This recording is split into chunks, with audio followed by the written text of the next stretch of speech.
I've been to many events like this, and therefore I know exactly what is going to happen, and I want to tell you the next person who is about to speak is a person that I work with, but also that I respect a lot, because he is the best when it comes to personal branding and understanding content in a way that I never saw before. So please give an applause for my friend, Josh.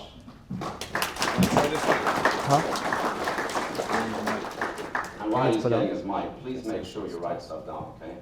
I'm going to check on you. I want to see you writing while people talk, okay? It's important. Was I use that for now? Who of you guys runs a personal brand, by the way? Just to understand, or who's doing content, so to say? A few of you. Okay. What is a personal brand about? Growing a business through content, ads, and AI. What about you? AI agents. Okay. Yeah. Who else raised their arm? Let's see. What is your personal brand about? Okay. Yes? Sales, immediacy. Okay. This is pretty bad, actually. Quickly, what is the biggest struggle you have or problem to running a personal brand? I think like the markets grow a lot, and it's very difficult to grasp and to really communicate. Sorry, my English is not too good. That's fine. I completely tell you it's no problem. And to have this, the people to trust, to really trust that you are going to help them. Because there are a lot of, I don't know, pendejursos, I don't know how to say Let's this. say shady people, fake people. Yeah. Yeah. So, That's true. Okay. I think Josh is the right person who can help with that. So one more time, please give an applause for my friend, Josh. Thank you, man. You're going to flash that. Hi? Almost remove the chair. Yeah, of course.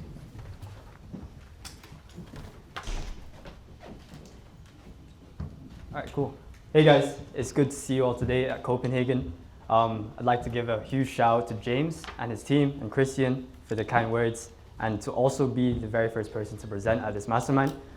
Honestly, quite nervous, but very, very excited to give you value today. And that's my goal, is to give you as much value as possible.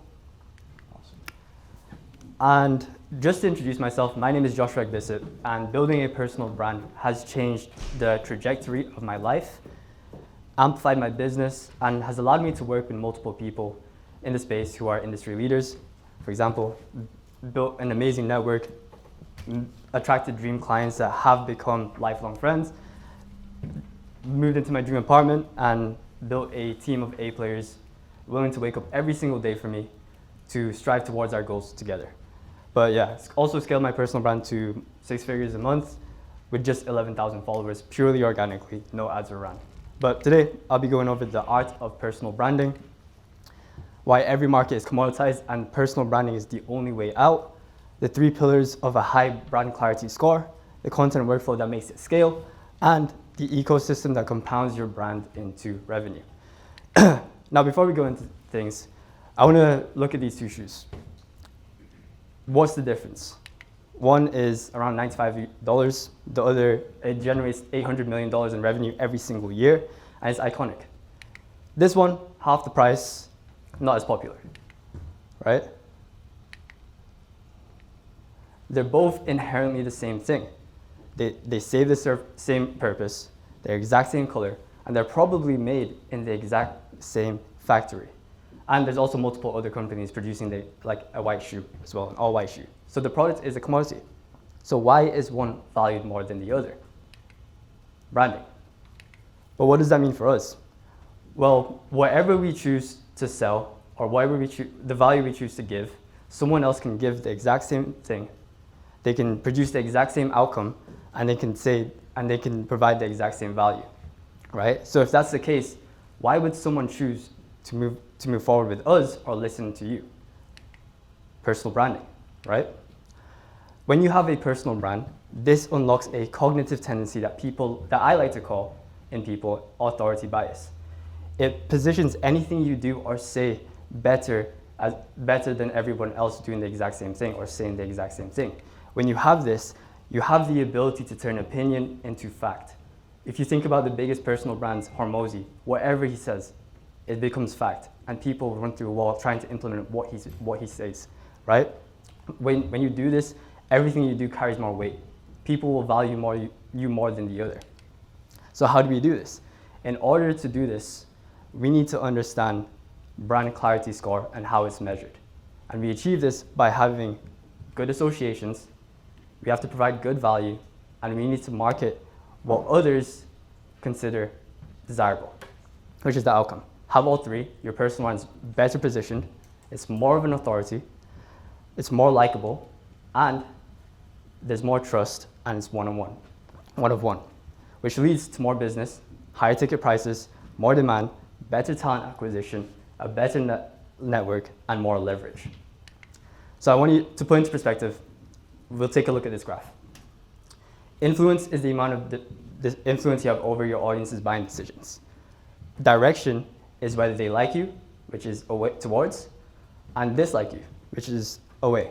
Where you land on this graph determines how strong your brand clarity score is. Friend being the strongest. Because imagine if your friend buys a $50 burger, right? And he tells you, yo, this burger is amazing, you should buy it, you should try it. You're gonna buy it regardless of the price because your friend has so much trust in you and they like you a lot as well. So that's where you wanna be. That's where you wanna be on this graph. And in order to do this, we need to first build our associations. This is the first important pillar, and it's also the hardest one that everyone struggles to dial in. But your associations are what represents your brand. It's what makes you likable or unlikable. You never want to be in the middle, right? Because if you're in the middle, no one cares about you. If you think about Andrew Tate, he's highly loved or highly disliked as well, based on his beliefs, based on what he's associated to. It's what separates a commodity brand from a one-of-one brand that can transition to any industry that you want. It's what's brought up around your name when your name is brought up in the room. And in order to do this, you want to make content for the dream follower rather than the ICP. And the reason why is because when you attract the dream follower, your total addressable market is larger, so you appeal to more people.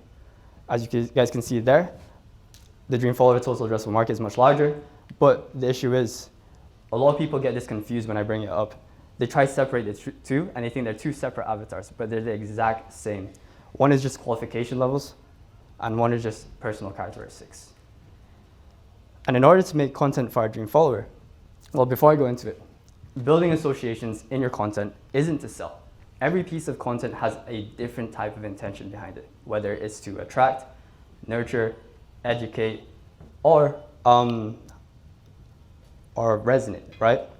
And what building associations is getting the right person to stop on your content, induce a strong emotion that forces action, which is like, comment, save, or follow, which gives your profile the algorithmic push it needs to reach the right people. So how do we come up with content ideas that speaks to our dream follower?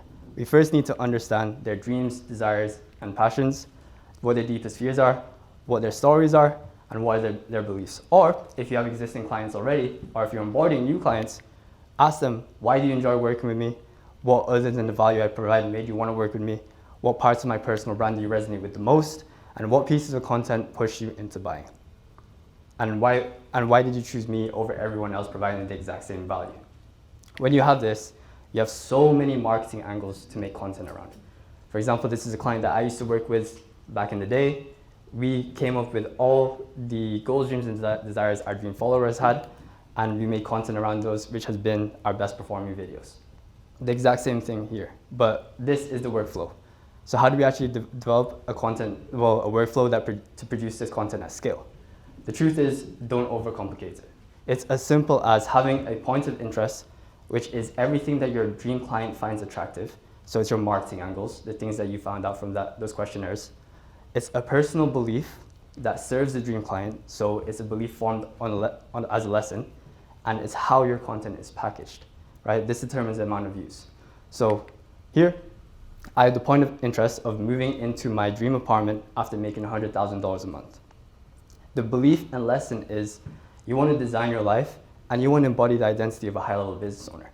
And then the format is POV and black borders. Did quite well, attracted a bunch of ICP leads, right?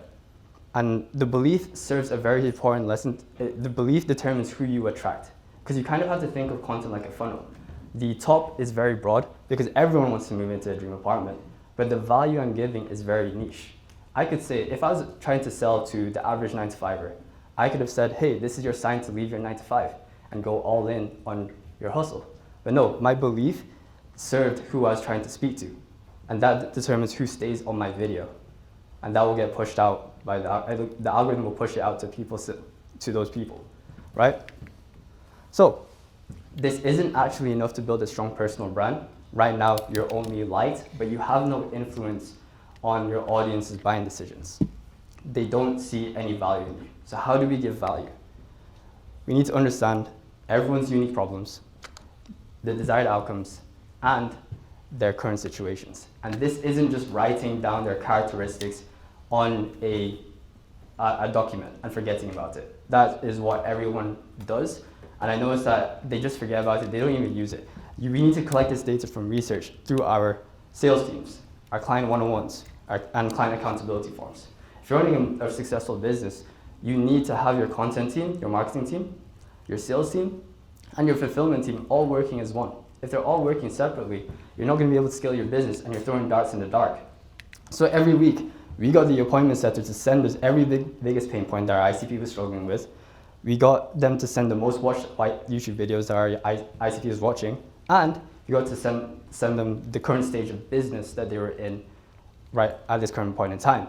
And what we did was we made content ideas dealing with those specific issues. Whilst everyone else was throwing darts in the dark, we were operating with precision, which positions us as a specialist, not a generalist. Because there was no guesswork. We were just making content based on data we were collected. In business, data is everything, right? So this is how you give value. You want to make sure that the value of your video is perceived highly. And how you do that is just making it relevant to your ICP. This is based on the data that you collect, right? Then you want to make sure that you provide a clear step-by-step solution. If they finish watching your video and they have to look elsewhere to find out what to implement, then your video wasn't valuable enough. They should know everything they need to implement after watching your video. So you're positioned as a holy grail, right? And it has to be unique.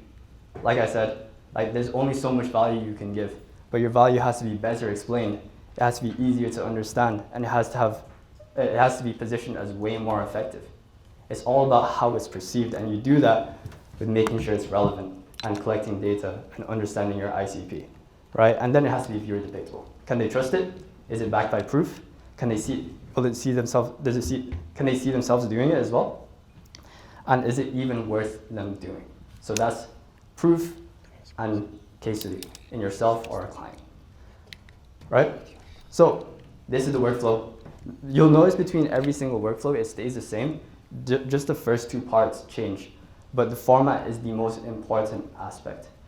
The truth is you can post a top of funnel, middle funnel, bottom of funnel video, and you can get an insane amount of views. My bottom of funnel videos, they've all gotten multiple, thousands of views, hundreds of thousands of views, right? Because I understood that if you entertain whilst you educate, people are gonna watch your videos. I'm pretty sure all of you have seen the Bread Scales 1v10, right? The truth is it was just a VSL. They just gathered all the data from the ICP's limiting beliefs and they handled it there. They probably made multiple millions from that video. But success is in formats. Because if you produce a format that is genuinely so good and everybody starts copying your format, that is free marketing for you. Everyone is just going to refer back to you because you have built that association, right? So here, the research was limiting beliefs that were keeping my ICP stuck at $10,000. The idea was comparing $10,000 versus $100,000. If I wanted to be boring, I could have sat down and just filmed a talking head video, right? But I decided to rip it as a clone format. Now this video is one of my best performing videos. Inherently middle funnel, right? The value doesn't appeal to everybody else. It appeals to a select group of people. The exact same thing here. The research I found out that everyone had a positioning problem, right? My idea was breaking down a personal brand and their positioning. The truth is I could have sat down, had a split screen video and broken down someone's personal brand. But I wanted to make it entertaining. So I took one of my clients who's a sales coach and I asked a random stranger, which is most likely his ICP because because he sells to a 9-to-5er. I asked him, if this guy promised you $10,000 in a single month, right? Based on his personal brand and his positioning, would you buy from him? And the answer he gave, I just break it down on the next video. And then I just break it down and mention everything that's wrong with his personal brand and everything that's right, right?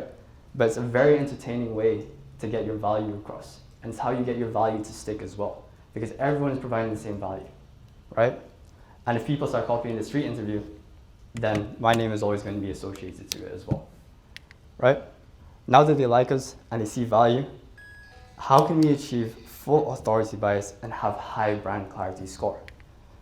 We need to prove that we can actually provide people with the desired outcome that they're asking for. This is where ultimate trust is built. For me, it's marketing virality, building a cult-like audience, attracting ICP leads, and organic revenue generated as well. And the workflow for this is research. So you want to find out your ICP's problem, and is the result you've achieved an outcome of your unique solution to that problem? Do you have the relevant result to back that claim up? And if both line up, you have a validated idea. Then it just goes into the formatting and scripting process. I want to cover scripting, but it take me too long, but the truth is, a lot of you guys now think that scripting is just a task in the content process, but in reality, it's a skill set. You learn the foundation, and then you can turn on the camera and just start speaking. That way, you sound more authentic, content becomes a lifestyle, and you don't have a content voice, and you're not acting in front of the camera, right? And then you just go through the production process. Marketing the desired outcome is actually the easiest part of reaching high brand clarity score. Because all you need to do, share your wins on your story, post case study videos, the bottom of funnel videos I was talking about, I just formatted it correctly, and then just post client interviews, right? I don't want these videos to get views. I just want the right type of people looking at these videos, right? And then when you have all three, you're here. You're positioned as your audience's friend. You have high trust, they like you a lot, and there's value that you're providing as well. So there's every reason for your audience to pay attention to you, right? But now that we have the content dialed in, that doesn't mean our job is finished. A lot of people think that monetizing organically is linear, where they have top of funnel, middle funnel, bottom of funnel. I think that's completely wrong. And I think rather than a content funnel, I think of it as a content cycle, where someone has to consume 7 hours of content of yours. They have to have 11 different touch points on 4 different platforms. For me, I only have Instagram and YouTube. I don't really post on any other platform other than those two. But I've still been able to monetize just because I've had multiple touch points, right? So the goal is we need to build as many bridges from the Instagram to the YouTube or other platforms as possible. When someone lands on your page, it should be so seamless for them to go to the next piece of content. There shouldn't be a dead end. And what it looks like is they watch a reel of mine, they visit my profile, they could go 4 ways. They can go to my highlights, they can go to my bio, they can go to the reel, and they can go to the story, and they'll all end up on my YouTube channel. In my highlights, I have my biggest case studies, and then there's a CTA to a YouTube interview. In my reel, I ask them to comment for YouTube CTA, my bio pushes them to YouTube video, and then my stories as well. Even if they don't go through my content, my setter will always send them a YouTube video to watch. So regardless of where they enter into my ecosystem, they're always going to be sent to my YouTube. And I'm not sure if you guys know, but YouTube leads, if they book from the YouTube, they are the easiest leads to close because they've already consumed so many pieces of content of yours. But from the first touch point, they would have had multiple touch points, and they would have watched multiple minutes and hours of my content off initial impression. But this is great and everything, but I like to quote James. He like said, when he said this, it really hit, but luck is just exposure to chance. And to put into perspective, out of 119 times I posted in 2025, I could have posted way more, to be honest. 13 posts were successful. If you look here, my first 24 posts, I was completely lost. I didn't get any results for myself. But most people would have given up after the 10 posts. They would have called content bullshit. But a byproduct of this is I built a 6-figure business, attracted a team full of A players, right? Attracted my dream clients that I enjoy working with, built an amazing network, and also I wouldn't be here today if I didn't put the work in and build my personal brand, right? So if there's one last thing that I want you guys to take away from this presentation, they're just like pictures of my team and my clients and whatnot. The content you post is what compounds, your brand does the conversions. But that sums up everything. Let me know if you guys have any questions afterwards. But yeah, guys, thank you for listening to my presentation.